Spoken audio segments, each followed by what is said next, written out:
Welcome back to the Rage of Aquarius podcast. I'm your host, Andre Burke, and I'm seated next to my lovely co-host, Rachel Caperso of Alien Heart Astrology, and we are accompanied by our magnanimous co-host, Frederick Woodruff of Woodruff Astrology in Seattle, Washington, the greater Seattle area, we should say.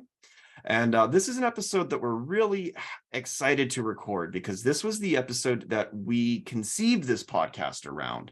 And that's the discussion of Pluto in Aquarius. As many of you know, Pluto is about to ingress into Aquarius at the end of this week, or I should say the end of next week. March 23rd. March 23rd. And so it's going to be the dawning of a new age, or maybe the dimming of a new age. We'll see. Because when we think of Aquarius, we often think about the future. And when we think about the future now, we think of pretty much the world we're living in, artificial intelligence, digital currency, smart cities, and so on and so on. So does the ruler of the underworld moving into Aquarius spell our certain doom? Are we about to witness the rise of a Skynet future? Does the Matrix loom on the horizon? Or is Pluto's ingress into the sign of the water bearer a symbol of our individuality and belief in personal freedom? And what do we make of the recent collapse of Silicon Valley Bank? Is it a sign of things to come? Or is it the climax of Pluto in Capricorn? Is history repeating itself, or is it just getting warmed up? All this and more on this episode of Rage of Aquarius. Now I turn it over to you, lovely folks. Okay. Thank you. All right. So let's start with what is Aquarius? What are some of these common stereotypes or archetypes that come to mind when we think of Aquarius? I think we should start with Frederick. All right. Well, I just finished or just about finished a Substack post on this, and I was actually laughing when I wrote it because I was saying, when you think of certain signs, like you can't help it in astrology to be stuck in stereotypical eddies. We all are guilty of that. But when somebody says, "Oh, I'm a Gemini," you think trickster. Scorpio, it's like, oh, Scorpio, Leo, ego. And then someone says Aquarius, and of course I don't say this to them, but in the back of my mind, I'm like, crazy. Well, but honestly, it's the most curious of signs to me. And of course, every sign has an angle like that. But if you think about it, like Aquarius has two diametrically opposed rulers, Saturn traditionally, and then modern astrology gives it Uranus. Mm-hmm. Those two are mortal enemies in mythology. Mm-hmm. So here they are ruling the same sign. Newbies are always like, "Oh, it's a water sign," because of the, pitcher of water the guy's pouring out. It's an air sign. And so you think, oh, air sign, it's everywhere and moving around, but it's a fixed sign. So it's just this crazy mishmash of, dichotomies and paradoxes. That's how I relate to Aquarius. Mm. And real quickly, I'll just add, I do find Aquarian folks that cross my path. It is interesting. They're either Saturn leaning or Uranian leaning. So there must be something to the Uranus correlation to Aquarius. And maybe that's what's happening in the Aquarian age, is Saturn is diminishing more and then Uranus is coming more up online. So those are some of my thoughts on Aquarius. What about you guys? Well, I don't have any Aquarian placements. Andre actually does. So he's a far more Aquarian creature than I am. But I've always tried to reconcile these paradoxes, and there are so many. But one thing that has kind of given me clarity on that. At least the paradox between Saturn and Uranus is that before Uranus was discovered, which was actually during the last Pluto in Aquarius transit, interestingly enough, Mhm. Saturn ruled Aquarius exclusively. You know, it was just Saturn that ruled Aquarius. And that concept of fixed air really gives us an image of somebody who is focusing their mind, focusing their thoughts towards a single aim. You can imagine somebody meditating, or somebody studying, or somebody researching, or somebody practicing something, so with such a single-minded focus that they break through the barriers of time and space, which is what Saturn represents. And so it's almost like in Aquarius, Saturn gives you the key to breaking out of Saturn's domain, which is time, space, gravity, all the things that restrict, restrain, and limit us. Right. And it's a tremendous burden. It's a lot of sacrifice. It's a tremendous amount of deprivation of other things that you have to endure in order to break through. But nevertheless, the key to freedom from the matrix is given to us by Saturn in Aquarius as the ruler. But what is beyond that, like, let's say you meditate. So there was a legend that we were taught in Qigong school. There was one of the Taoist immortals that was said to meditate so intensely in a cave for so many years. We're talking years. He never moved, that he bore a hole in the cave walls with his third eye. You know, it was like that kind of thing. And I I'm can not dig saying- that. I don't know if I believe it literally, but the symbol of it is very powerful in that if you focus long enough, you're going to create a laser beam. You're going to create a force that breaks through. So And so Aquarius is like the ultimate staring contest. yeah, and what's beyond the walls of Saturn, what's beyond the cave is Uranus, this evolutionary leap, this consciousness that's beyond our former limitations, or what was once the known world, the limits of the known world, which is Saturn. So Uranus represents what's beyond that. So it makes sense to me, as paradoxical as the energies are, they do actually, they have a cooperative relationship nevertheless, simply because of the progression that we are meant to understand through the sign of Aquarius. So Aquarius is paradoxical in the way that we experience it in so many ways. And it is really confusing for me to try and imagine, like, how, for example, it favors the needs of the collective, but also fosters the independent spirit. It also favors freedom and sovereignty and individuality, at the same time that it contains both the good parts of community and collaboration, as well as the truly devastating dark elements of community and collaboration, which is like conformity and mass mind control. All of those kinds of dark qualities of the group mind are contained in Aquarius, as well as joining together, having equality, liberty, brotherhood, companionship, community, all of these wonderful things that we can do together as human beings to build things. But it also favors individuality, the inventive mind, heretics, exiles, people who can see beyond, once again, beyond the limits of the group mind. And so at once, Aquarius contains like the walls, the limits, the container, and it also gives you the key to break out.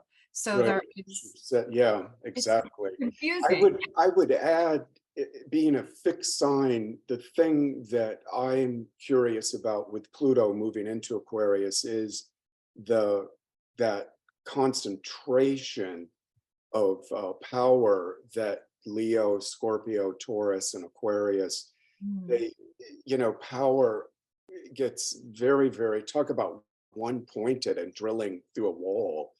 And that's the thing I'm curious about, to see this ingress of Pluto into Aquarius, how that is going to upend, or make more hypermanic the desire of the people that can to control information, data, surveillance, things like that. Of course, with Pluto, it's never like what you expect.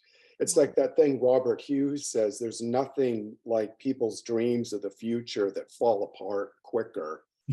So, you know, I think that's something, the wild card element of Pluto going into Aquarius. And don't you think it's interesting that just as it's sliding in, there goes Silicon Valley Bank, you know, Facebook is in tatters. I just read a piece on the metaverse that was probably the most damning, like, expose I've ever read in New York Magazine. Yeah. So yeah, this weird perturbation is happening with what I thought was going to be more control, more internet, more surveillance, and more Mark Zuckerberg, and more fucking Silicon Valley. So that's my riff on fixed signs. And so like what I'm getting, well, the image that's coming to mind right now is, remember I think it was the 80s when Geraldo Rivera what did he do? when he had that big special about what was it, Al Capone's grave? Oh, and they were going to open it up. Yeah, and there was nothing in it, you know. You know, and I mean, it's Pluto, so it's like it's buried treasure, and you know, but there's nothing there, you know. That's a great analogy. I love You know, it. so I'm kind of, that's what's coming through, because I read a similar piece. Noam Chomsky and two of his colleagues wrote an opinion piece in New York Times on the future of AI, these thinking machines like ChatGPT, and I think it's called like Microsoft Bard or something, or Google Bard or something. Yeah. And they basically lay out that they're statistical machines, but they cannot comprehend the complexities of the human mind, its ability to create infinite universes with finite tools, and that it's going to be a long time before these machines are impress us at all with what they're capable of. So I think like what you were getting at is it's going to be this kind of like Geraldo Rivera, Al Capone moment. Yeah. In the next, what is it, like 20, 30 years that Pluto is going to be transiting Aquarius. 20. Yeah, 20 years. Yeah. I think there's going to just be a lot of disappointment with our technological systems, that we will have found that we actually have reached a limit, you know, and that breaking through might be abandoning some tools, some baggage, you know. The thing that my image of Aquarius has been something that a mountain climbing friend of mine once said, because he was talking about the exhilaration, the rush, the push to get up to the peak, the rush, and the exhilaration you feel when you're at the peak. And that's Capricorn, you know, and you've just scaled, you've scaled 10,000 feet, you've hiked, 20, 30 miles, and you have reached the peak, and you can see you could see out to the horizon, and you have a 360 view panorama. You can see out to the horizon. You could see clear all the way to the big island in Hawaii. And then you got to get back down. And Aquarius, to me, the vision I've always had as Aquarius is that getting back down the mountain, you know, when you have your leg muscles are just completely busted, you know, you've sprained your arm from scrambling up a rock, you know, you actually have to start abandoning a lot of your gear because it's just weighing you down on the way back down the mountain. So yeah, exactly. Yeah, I feel like, we can all see that we're going to have to grapple with some pretty scary, tyrannical, authoritarian, technocratic, maybe not dystopian stuff. But I'm not afraid of it, like to my core, because I'm not that impressed with AI, therefore I'm not afraid of it. I feel like Pluto transits always bring the shadow out. I mean, there's no way to avoid that sort of confrontation with the shadow aspect of this world that we're living in. But at the same time, the last time Pluto was in Aquarius, I mean, this is all we can do. And it's an oversimplification to just Right. cherry pick historical events and say that it will repeat. So I'm not trying to oversimplify, but the last era of Pluto in Aquarius was the late 18th century. And that was the time that sowed the seeds of the only world we know. You know, the whole concept of human rights, women's rights. I mean, Mary Wollstonecraft wrote Vindication of the Rights of Women. Obviously, the United States was founded. Well, it wasn't founded. We won the war, however, when Pluto was in Aquarius, which is something that Michael Luton pointed out in his book that I always remembered very clearly. The United States declared its independence when Pluto was in Capricorn, which that's why, you know, the United States has been going through its Pluto return since last February of 2022. And it's been a very dark time, a dark night of the soul for sure. But the Revolutionary War was won when Pluto was in Aquarius, which is something to recognize. There's a leap that happens. You actually contend with the empire that's limiting your growth, that's keeping you held back. When Pluto's in Capricorn, you confront the restraints that you're under, all of the injustice and everything that's going on. But that by the time Pluto's in Aquarius, that war was actually won, and it was against all odds. So it's one of those really strange moments in history that doesn't make a lot of rational sense. It was just an idea whose time had come, as the saying goes. And then, of course, we had the French Revolution shortly thereafter. And aside from just looking at wars, you know, there was a significant abolitionist movement that began in this time period. It's actually started in Denmark, I believe. I think it was Denmark, and moved to England promptly and became like a worldwide movement, which was a big deal because even though slavery wasn't abolished for many decades to come, the seeds of that movement actually began during Pluto and Aquarius. So it's one of those periods of time that we can see a pendulum swing that moves from authoritarian power back into the hands of common people. Or you could say it's a more pro-human, humanitarian energy, a more humanitarian philosophy. So I'm trying to think about like, what kind of trap are we in? What kind of constraints are we under? What do we need to be free from? And there's obviously, you know, there's the global corporate world. There's all of these institutions of power that are very threatening. But what would you say is the number one thing on that theme?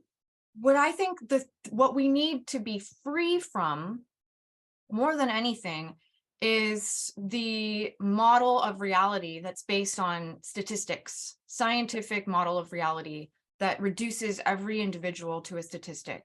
Mm-hmm. It's so Behavioralist dehumanizing. science. Yeah, it's so you know, the humanity of every person is lost in that model. Mm-hmm. And though it's useful for like anthropological research or, you know, some forms of study require statistical models, and that's fine. But that statistical model is not reality. And the truth about people is that while you may belong to a social group, while you may belong to a certain, you know, trend, whether it's a health trend or a cultural trend or, you know, an intellectual trend, you can't actually be reduced to a statistic. And the idea that you can is rampant in education and medicine and obviously in government.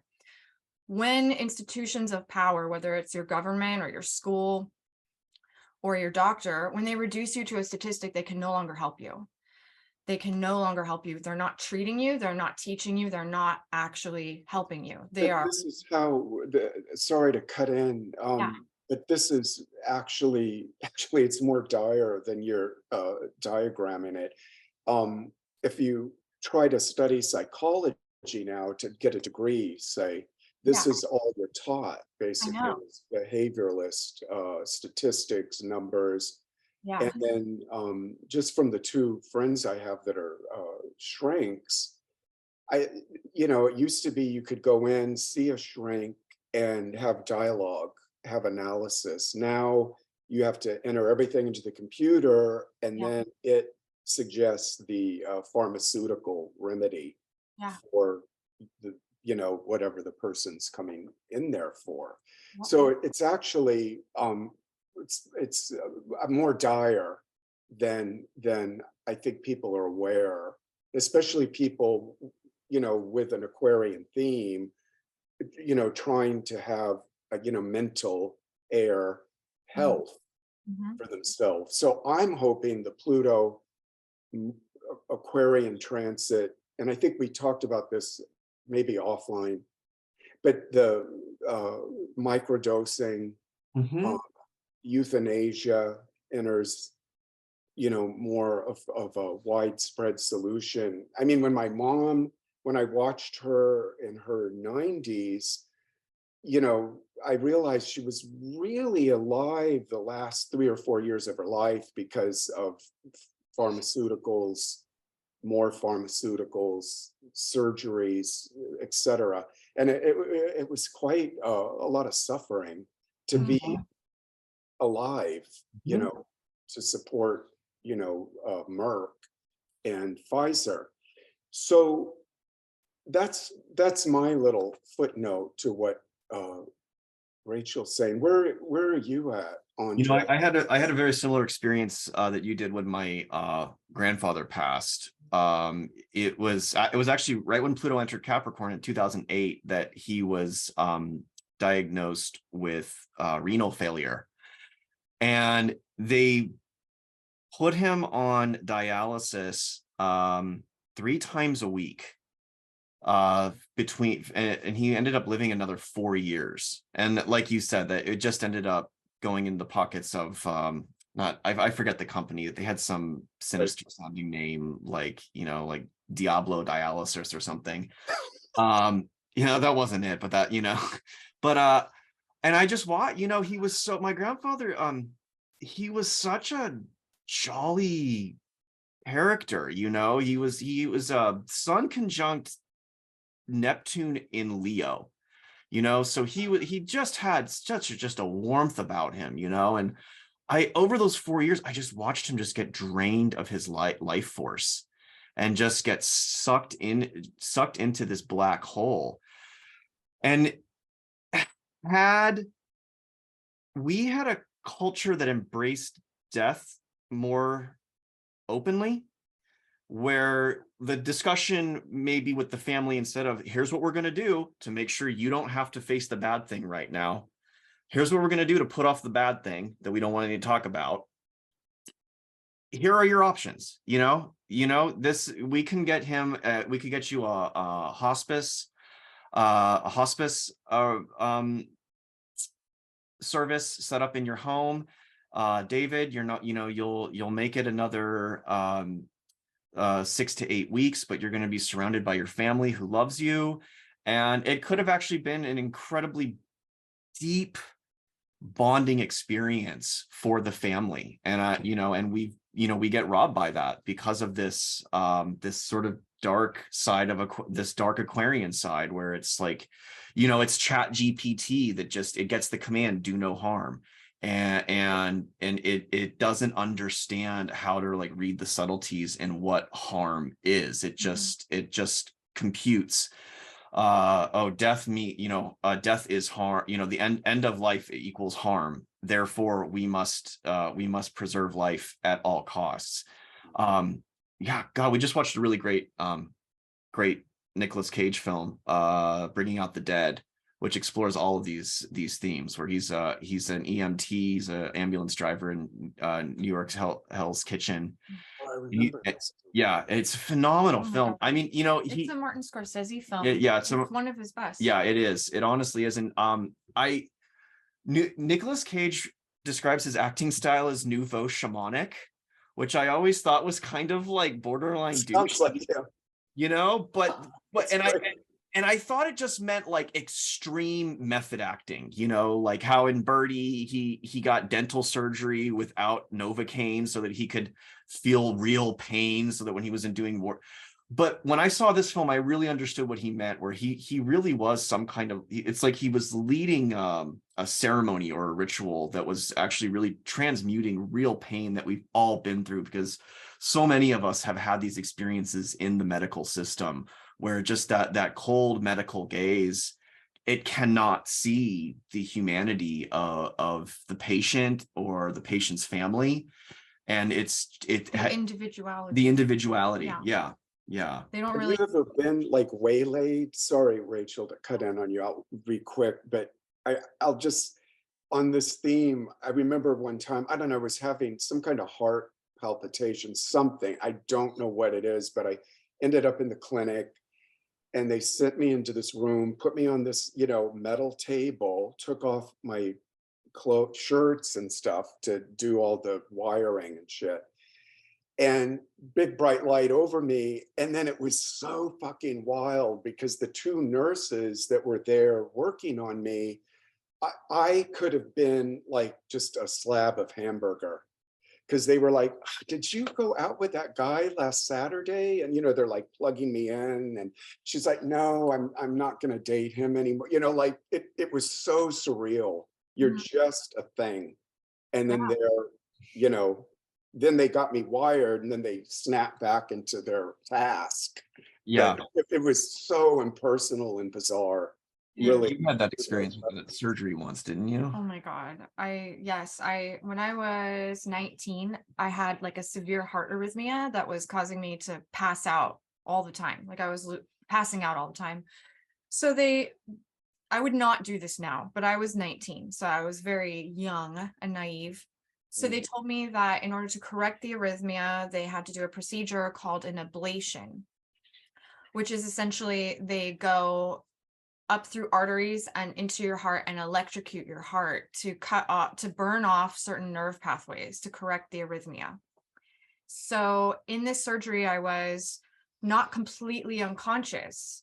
I kept waking up because they were electrocuting my heart, which is extremely jarring, and no amount of anesthesia could actually keep me totally unconscious. So I kept waking up and telling them, you know, you need to give me more drugs. I'm awake. Please stop. And the whole time that I was awake, they were listening to the radio and eating chips and just, you know, shooting the shit. It was really creepy and weird. And I was helpless. I could not move, but I was conscious. And I could feel them electrocuting my heart. And then I would talk to them and they would say something back like, you know, we gave you enough, you should be fine. And I'm like, I'm talking to you, you know, but I could not really, I couldn't get any more forceful or any more severe. Didn't you say you heard like blinded by the light or Oh, something? they were listening to flashback Like, 80s. It was like, all the worst I 80s wish songs. I had Jesse's Girl. Yeah. And then people wonder where like people like Jeffrey Dahmer come from. I mean, Jesus. Yeah, that's yeah, it was really dark, and that's the dark side of Aquarius. That's the dark side of root medicine. Yeah, of looking at people as statistics, which is the model of reality that they've created.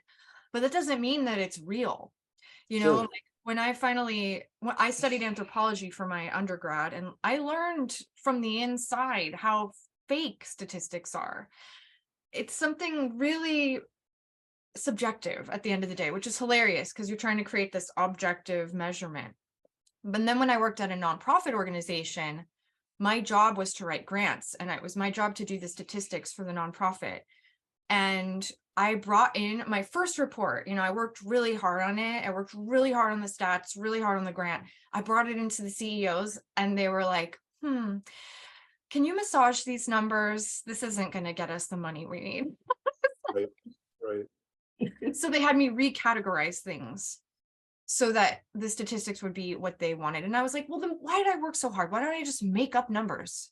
You know, really, I was like, why am I laboring over all this math when I could just type up a report with great numbers that you guys want to hear? So I learned in my, you know, early days how this works. But the psychology of statistics is crazy. And that's like why I really recommend reading The Undiscovered Self by Carl Jung, because he in the 1950s wrote, one of the best books that he ever wrote, and it's very thin. I believe it was the Undiscovered last Self. book he ever wrote. I think it was, Yeah. yeah. It's sort of like, yeah, it's like a climax of his work, and it's all about what the statistical model of reality and the scientific religion essentially has done to society and what has done to the individual, and how it's naturally debasing to the actual needs of every human being. Because even though we can make blanket statements about a general population, yes, we can, and we do, but when you're actually talking to one person, or you're addressing one person, or you're treating one person, or you're teaching one person, you have to recognize that they're unique. And that's a fact. Like, every person is unique. And his remedy for this, obviously, was to move away from that statistical model of reality, which is false. It's not real. And that's kind of what we've been conditioned to believe, that statistics are real. They're scientific. They're measurements of fact. And they're not. They're highly abstract and oftentimes just straight up made up. I mean, this is assuming that the statistics are actually properly gathered and actually based on real data, which is rarely true on top of it all. So It's a yeah. toxic marriage, though, because people say medically with a condition are so, I guess trained is the word, that you just go in and give me a pill. Yeah. So their own uniqueness, as you're talking about, Rachel, are they in touch with it? Like, to, consider something outside of the status quo approach, the statistical approach, by you take this pill for this condition and call me in the morning kind of a thing. I think so. It goes both ways. Like, people play into it themselves, because I just want to go to the doctor, get a pill, feel better. I'm not going to inquire into anything else about my head, my body, my heart, whatever. I'm hoping, and with this transit coming up, I'm hoping that's something that's upended too. I think it will. You I know, could believe that. There was that anthropological theory, that Maze-Way resynthesis, where Rudolf Steiner, or no, I forget the anthropologist's name, but anthropologist. Okay. yeah. He was he was on a government committee to study the effects of natural disaster on small communities, and so he rolled into this town in Oklahoma that had just been ravaged by a tornado, and he sees a woman standing on, her house has been completely destroyed, and she's standing on the little concrete steps were the only thing that remained, and she's standing on those steps sweeping them up. She's still doing her housework, Oh, what an image. Yeah. And he came up with this model based on what's called Maze-Way resynthesis, where if you put a rat in a maze and have a piece of cheese at the end, and it will follow that maze to get to the cheese, and you do that, a dozen times or so, and then you take the maze away so that the rat just has an open field between it and the cheese, it will still follow the maze way to get to the cheese. Right. So Sure. yeah, I think that Pluto in Aquarius could actually bring some serious maze-way resynthesis, especially if these institutions, if we have that Al Capone, Geraldo Rivera moment with these Right. institutions, Right. Yeah, because, there's also the Aquarius is not just about science, and it's not just about technology. There's also that really mystical, metaphysical side of Aquarius that's most definitely afoot. I mean, this time is far more, I think, syncretic between science and magic and spirit and matter than certainly the world that I was born into. It is most definitely something that is truly synthesizing and germinating. There is something really deep happening. Number one, part of the interest in astrology comes from the recognition, even if it's unconscious, that statistics and science, the world of science, I love science, but you know, that world that we're living in, that paradigm is so Scientism, sterile. yeah. It's so sterile, and people want to know more. They want to have interior awareness. They want internal knowledge. They want to be connected once again to the cycles and the rhythms of nature, the richness of a symbolic language. And again, in the undiscovered self, that's what Jung prescribes essentially, because he is a doctor, you know, so he's like, he presents the problem and then he prescribes the solution. Mhm. And he's living in the world that's divided by the Iron Curtain. This is post World War II. He's reflecting deeply on how dangerous dictatorships and governments can be, how dangerous the conditions can be when mass culture becomes toxic and sterile, devoid of like what he calls religion. But then he identifies, or I should say, he defines religion not as dogma, not as a state-sponsored creed. He describes religion as the knowledge of your internal relationship to nature, your relationship to the metaphysical, your psychology, your psychological awareness. The idea of the undiscovered self is obviously not your ego awareness, not just waking life and your knowledge of what kind of things you like to eat and where. He's talking about that deeper interior knowledge. And that's what he calls religion. So that is many things. That's not one creed. That's not one dogma. So in case people think that word is bad, it's not bad. It's actually, it's something that we do naturally. Like most people have religion. They may not have a creed. They may not have a church that they're a part of. They may not have a specific ideology that they are bound by. But this Aquarian time that we're heading in is most definitely going to germinate a lot of metaphysical and mystical revelations, a lot of syncretism, once again, between science and magic, maybe healing some of the rift, more of the rift that the Enlightenment first tore apart. And I mean, from an alchemical perspective, what happened in the Enlightenment, it seems very unfortunate because of how much suffering it's caused, the duality that it has caused. Each one of us feels very divorced inside, very conflicted. But at the same time, in alchemy, one of the stages is separation. And in order for any organism to grow, a single cell has to split. So separation is a necessary part of any creative process.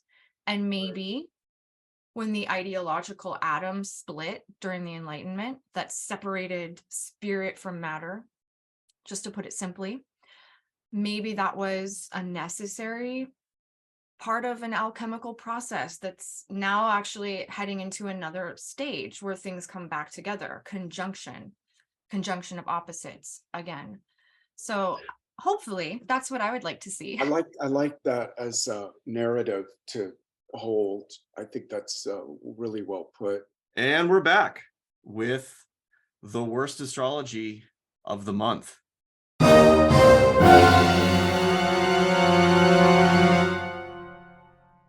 My favorite segment. And this month it comes as no surprise. This is not like a Bruce Willis was dead the whole time plot twist.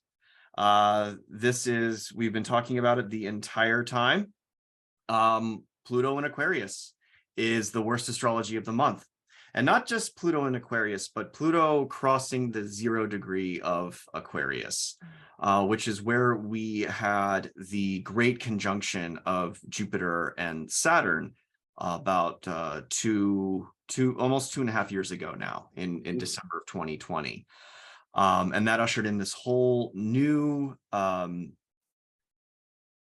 epoch of the great conjunction between Jupiter and Saturn happening exclusively in air signs, which we'll touch on a little more in a second. But the reason why— For the novice, just sorry to cut in, but it's important to just quickly say that the Jupiter-Saturn conjunction every 20 years it's like the heartbeat of culture.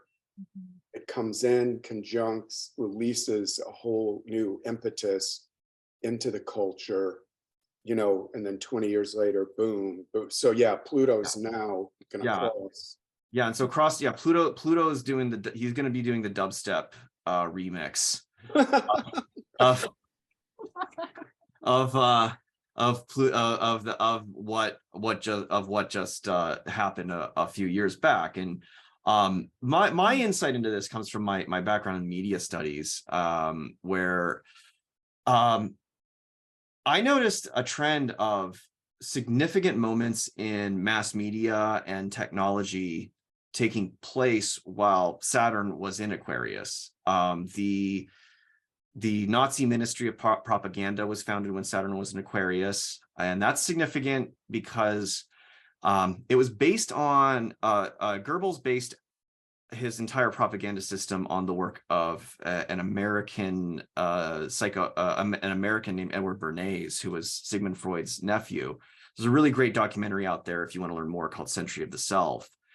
And Bernays was the father of public relations as we know it today. And when we think of public relations today, we think of, you know, like a senator's kid got into a DUI and they gotta come out, the PR agents got to come out and do damage control.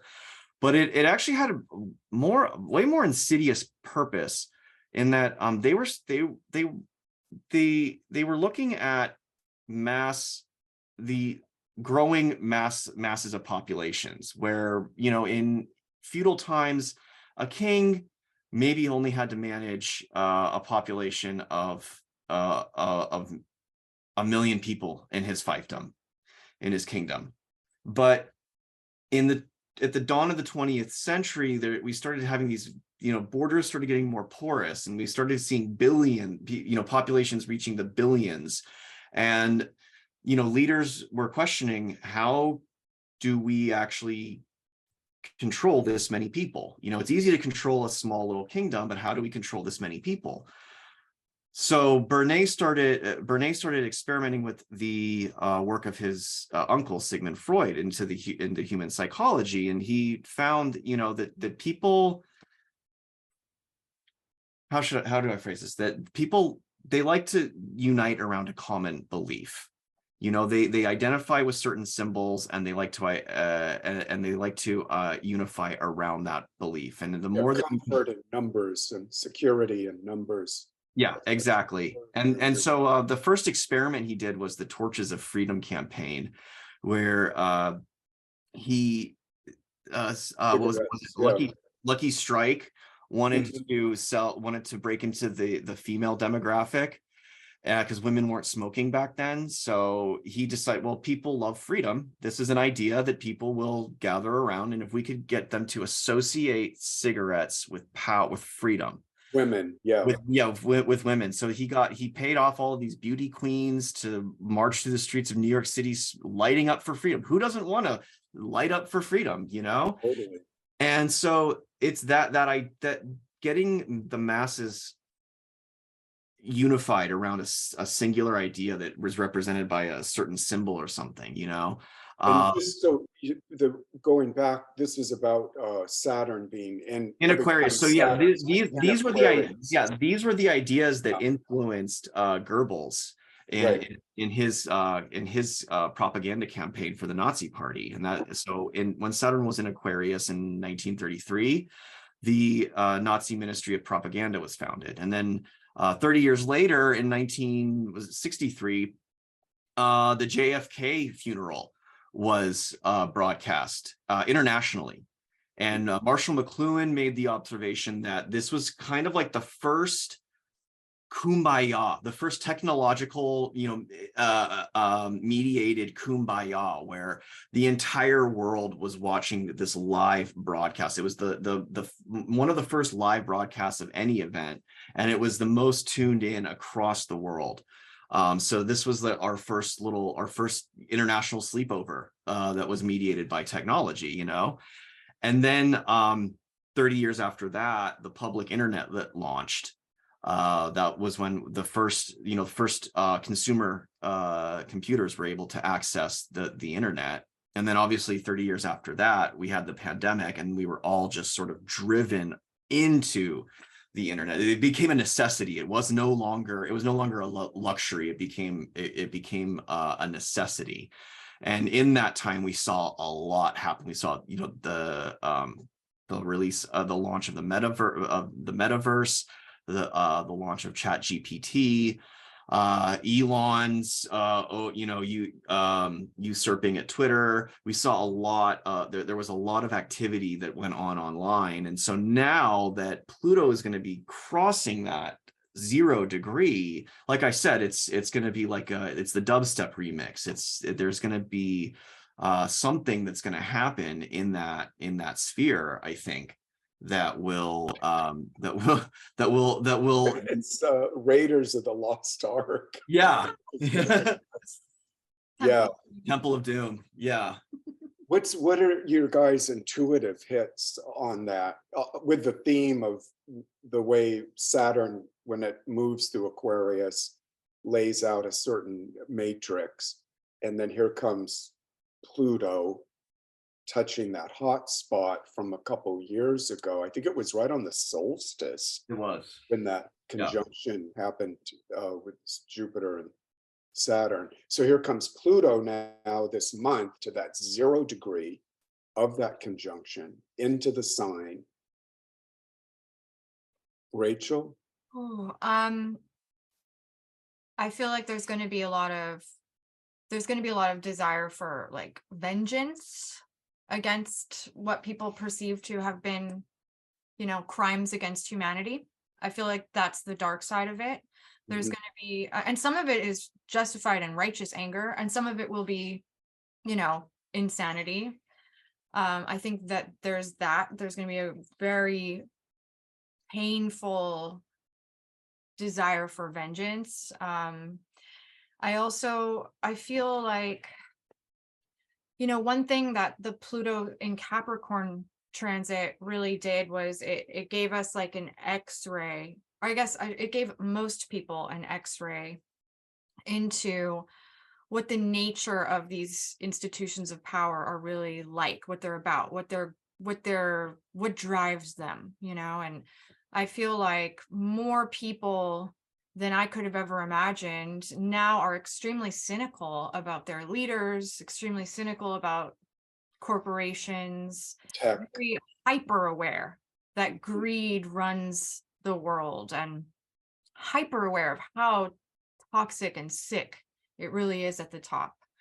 And so in Aquarius, there will be some X-ray into how mass media operates on us psychologically. So this back door that was discovered by Bernays back in the early 20th century, who Bernays was actually Sigmund Freud's nephew, by the way. So he used his uncle's amazing knowledge and vast research into human psychology to then actually manipulate people from the back, from behind, through invisible means. He used subliminal messaging to manipulate people and change their behavior and get them to change their beliefs.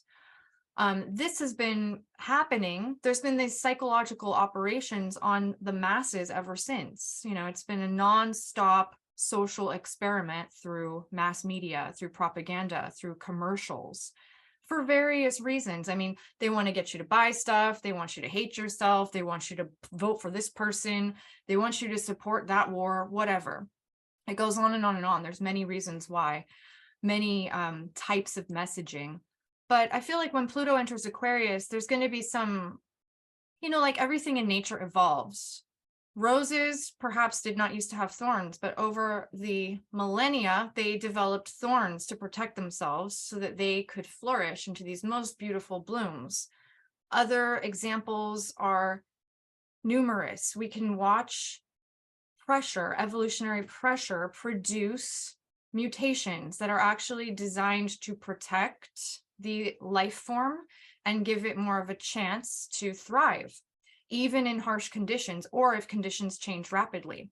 So I feel like, and I've always felt like, being pulled around by Freudian strings is not something that the masses are going to be enduring forever. I feel like what's actually evolving right now is the psychological or psychic capacity of individuals. So we have to develop psychic protection that perhaps we did not have before, because there was really no means for our psyches to be invaded and manipulated the way that has been possible since the dawn of the 20th century through mass media. So I see Pluto in Aquarius at 0 degrees, opening the portal, opening the door for some really tremendous natural, organic, psychic self-protection against propaganda, so that we can preserve our individual thoughts, opinions, feelings, our humanity, our dignity, etc., and not be so poisoned and manipulated and invaded by, PR, essentially. Yeah. That's what I think that's great. I think it goes back to a point I made earlier today about it's a marriage, it's a dance. People, I mean, just looking at the impact of the technological world and how everybody embraced it and wanted it, and the iPhone and all the gizmos and gadgets and Dick Tracy watches. It was like, yes, get me in there. And then suddenly, it's like, it's a labyrinthal nightmare of surveillance, everything that goes with that we know about. Mm-hmm. I was watching this great, well, first of all, I've got to share something on the Adam Curtis's Century of the Self, which we should put this in. Definitely. Because you can watch that free over on thoughtmaybe.com. Century of the Self. All the Adam Curtis stuff is there, by the way. Yeah. But just on Bernays, who was Freud's nephew, I think his biggest coup was, if you remember this, like, I think Betty Crocker was trying to sell cake mixes Yeah. that were instant, and women just didn't want them because, and then Bernays said, no, you've got to have them put an egg in the batter, even though there was like powdered egg in it already. Mm-hmm. And then as soon as that egg went in there, these just shot off the shelf, because the women then felt, well, this is, part of me, my ovaries going into this cake that I'm doing for my husband. And that was a kind of genius he had. That was actually quite nefarious. Yeah. Woo. But anyway, I think I had a download watching the Netflix documentary on Pornhub. Was it last night? Anyway, and as more and more was exposed about Pornhub, some of it related to child trafficking and underage shit that's, posted up there. Suddenly this crazy ass billionaire, someone went and just burnt his house to the ground. Wow. Found out where he lived in Canada. Actually, it was a house being constructed, some mega grotesque, McMansion thing. And that night, the whole thing was like just arsons came in, just took it down to the ground. So that's my picture of, the repercussions that, or the type of repercussions that I think we're going to see: more chthonic, cathartic, primitive blowback on things related to tech lords, tech geeks, stuff like that. The rage. That's my Rage of Aquarius. That's Hence, what it is. What? Yeah. And to that, Rage of Aquarius. Hence the Rage of Aquarius. Yeah. I'm not advocating violence. No. Or eating eggs, but anyway. Yeah. but rage is sometimes righteous. Like I said, there is righteous anger in this world, and there's also crazy. There's two types, and we do need righteous anger to heal.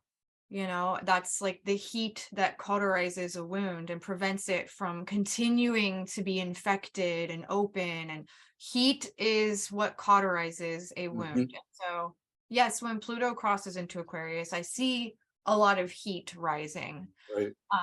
And some of us need that to heal, and some of us need that to protect ourselves better, to actually acknowledge the dangers that we're living in. Like Andre and I, we're Pluto and Scorpio kids, and we were just put on the internet when we were children, unsupervised, an endless scroll of filth and insanity and neurosis without any guardians looking out for us, because the PR was computers make you smart and you're going to need to know how to use this, and all smart people know how to use them. And I'm not saying that I'm pro censorship or anything, that's not what I mean, but like, to be a child just put onto into these unconscious waters without any protection at all, or any guidance, or any context even, was so crazy. And it came from just total ignorance and total misunderstanding of what was happening in the world. So no protection, no sense of like, we need to have a gate up here, we need to have thorns, you're in the wilds, you need to have a weapon, like at least a taser, pepper spray, nothing. I still get tech support booty calls from my mom because she still cannot get over the moment that she saw that I knew how to copy and paste an image into a Word document, and it's in like 1995, things that people have endured, just by like being floating out there without any sense of protection. So nobody's going to give that to us. We don't want the government or Mark Zuckerberg or any of these people to protect us, because they're insane authoritarian censors. That's not the right way to go. We need to learn how to navigate these things ourselves. We need to that's the thing. Whenever Pluto's in a sign, it's pulling from its opposite sign. So Leo, which opposes Aquarius, is suddenly in the dance. And it's just what you're talking about, how your own individual sovereignty and wisdom is maneuvering this crazy ass labyrinth. So I take inspiration from little cacti and also roses. Just grow some thorns. Grow some things on your psychic, etheric body, as well as your mental health. Grow some protection. Learn how to navigate the toxic situation that we're in. There's no help for it. We can't purify the waters of the internet. We can't purify the collective psyche.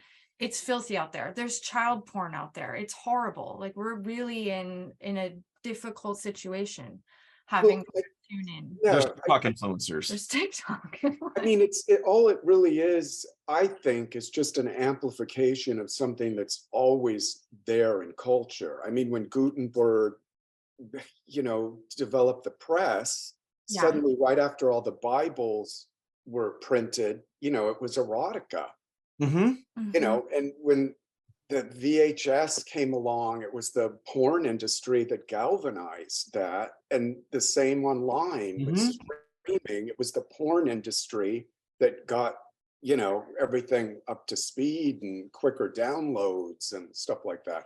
So it's really nothing new. It's just bigger and it's more networked and widespread, because I think human nature, is always, I mean, when I was a kid, of course, I was looking for porn. There wasn't a computer, but it was, some kid knew where it was in a shed down the street, or some father had it in their drawer, and it's like that, kids just like homing device into the porn.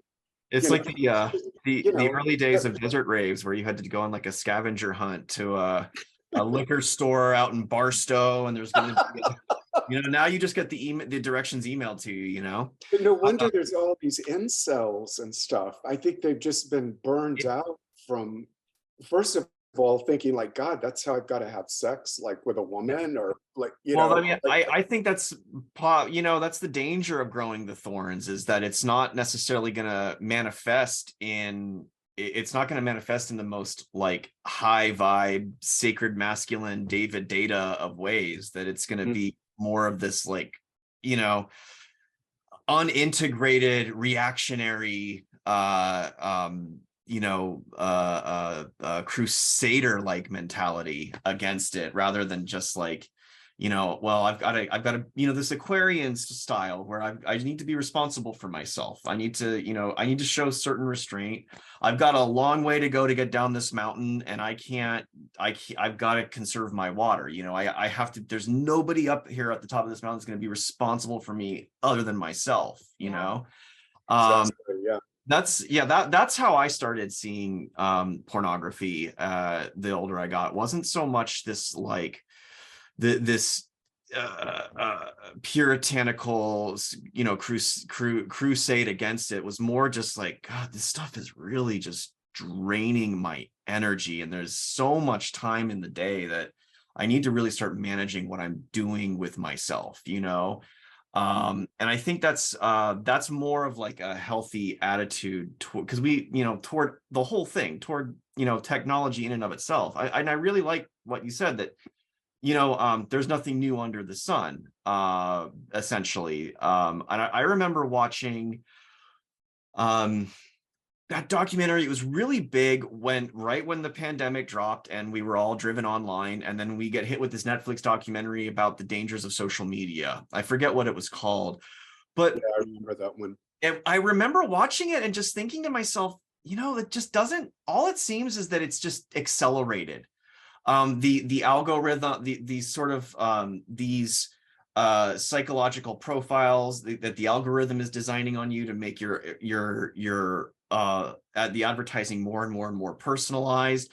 If you remember, if you watch that show Mad Men, it ends with like the computer getting put in the center of the office. Right. They no longer needed these creative directors like Don Draper, because they were just going to start, they were just going to start following the algorithm, so it really just seems that they were able to just take what they did and take what was already going on and basically turn it into a, semi-automatic weapon.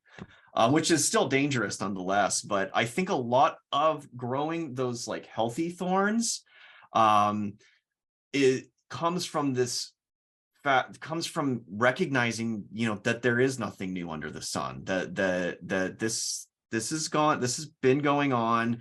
They're just able to do it in it's like a Las Vegas. It's like Las Vegas now. With the amount of showmanship and the amount of spectacle that they're able to confound you with. But it's something that humankind has always done with media and culture. What the irony that struck me, like between the eyes, with another Adam Curtis documentary, which was all watched over by machines of loving kindness. Did you ever see that I one? think we missed that I one. haven't seen Yeah. that one. Oh, you guys, okay. Because it's really talking about what we're talking about now, which is computers, machines, people melding with them. And what was so fascinating about that documentary is he showed how the whole fallout from the counterculture movement actually is what fomented like Silicon Valley and then the whole computer thing, because of these, again, statistics, logarithms, and this false belief that the hippies had that nature is all, it's all unified, it's all in balance, it's all. And then he really shows in the documentary, talking to naturalists and stuff, that actually nature isn't that way. It's quite rogue, with unpredictable shifts and jumps and moves, and so. But it's a great documentary just to see how that vision from the counterculture, the eruption of the pagan back into group mind, got co-opted by science and technology. Anyway, I'll send you guys a link to that. It opens with Ayn Rand, and you're just like, it's right down the rabbit hole from there. Like, it's just killer. One of his best. Yeah, I We'll read it. definitely Yeah, I check it out. remember I read about it, but I don't think we got around to it yet. He's great, you'll- so I know we'll love Yeah, it. everything Love I've him. heard is, Yeah. yeah, he's phenomenal. He is phenomenal. Ugh, Yeah. so creepy. Yeah. So yeah, I think that, you know, the first moment that we need to have is like it's that Al Capone moment, that Geraldo Rivera moment, that Maze Way resynthesis moment, you know, Rachel realizing that all of her memories are synthetic in Blade Runner, you know, where, you know, you maybe like have an identity crisis, where you question like, what, like, do I actually believe this shit? Like, do I actually want to put an egg in my fucking Betty Crocker mix? Right. You know, like I maybe I don't want to do Do I that. want to get in the metaverse? Like, Yeah. Do I Is it- really want this? but So isn't it odd that just as we're starting to kind of slip free from this, that something like that emerges? yeah, Okay, this is now go into this, you know, which is completely, you know, devoid of reality. yeah. Nobody wants that. It's so dumb. I mean, that's honestly the But truth. that's like you and me, us saying that. I don't know. I think I mean, they've had the Oculus.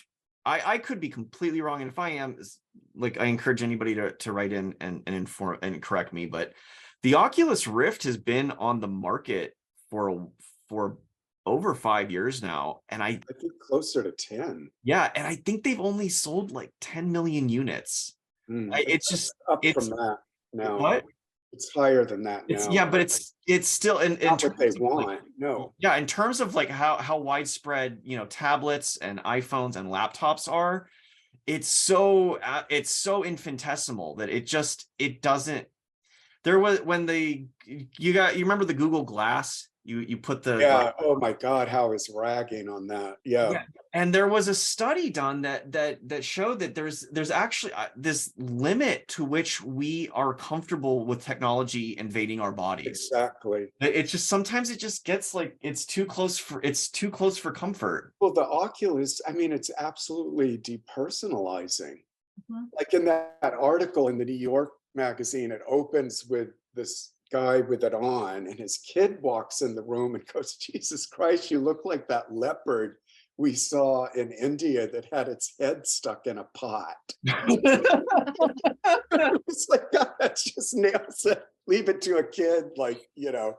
Yeah. Leave it to a kid. Yeah. Exactly. Children are still connected to their interior world and a deeper wisdom a lot of the time, which is Right. the moral of The Emperor's New Clothes, one of my favorite stories of all time. The best. And what I love about Hans Christian Andersen's story is that he doesn't just comment on how the group mind works and how frail human psychology is in terms of conformity. He also gives you the remedy. He makes it funny, and then he gives you the remedy for that condition, which is listen to children and also remember the inner child that you are, and you still have right. that voice that's it's strident, impetuous, and honest, you know, like. And I think that that's one of the greatest remedies for all of these conditions, because that doesn't sound fun. I don't think the inner child really wants to play in virtual reality. It's not fun. There's also just physical things involved. Like, it would give me a headache. I know it. I've never put Oh, one on. totally. There's But people. see, we're back to Leo again, because the kid, the child, The child, you know, yeah, exactly. sort of It's a essential. counterpoint, right? Yeah, Yeah. drawing that, like, like once you realize you don't want to put the egg in the cake mix, like, it draws some center of individuality back and reminds you, you know, maybe I just want to follow my grandma's recipe because that was fun when I was a kid. Right. You know? The metaverse is like the emperor's magic clothes. Yeah. You know, like he thinks it's a great idea because he's this vainglorious fool and he wants to waste all of this money and all this time on this nonsense, and everyone around him supports it. Because I want to write the sequel to The Emperor's New Clothes, where they start a religious movement of where there's the one guy who says maybe the Emperor's clothes was a symbol Oh my for God, the human potential. George Santos could come in and do a whole, Yeah. That and spin it. Yeah. Yeah. I think, is this a good spot for us to This close? is great. This Yeah. is great. This is great. Yeah. I think, This was yeah. a great episode. I hope Yeah. We discovered viewers what the Rage dug of it. Aquarius actually Yeah, means. the Rage of Aquarius is when you realize all of your memories are implanted, and you, it's You're a replicant. yeah, and that you're a replicant. It's that I want more life, father moment, you know? Oh, Right. one of my favorite Yeah, movies. yeah. So that's the Rage of Aquarius, Right on, and the antidote is the Emperor's New Clothes, to cultivate, Yes. to just say they're not wearing any clothes. Yeah. Yeah. Metaverse is dumb. Yeah. It's All Get out right. your John Bradshaw books and read about the inner child. Yes. All All right. right, guys. Hey, it was good seeing everybody out there that's watching. Please, I'm going to say it even though it drives me crazy every time I see it in a video. Please subscribe and click the little bell. Like, share, Logo and on the back. subscribe. What is it? Like, share, and subscribe. Okay, like, share, and subscribe. Yeah. And Yeah, that's the that's the mantra of the metaverse. yes, and keep Yeah. your eggs out of the powdered mix. Yeah. All right. All right, you guys. Have a beautiful day. See you later. Bye.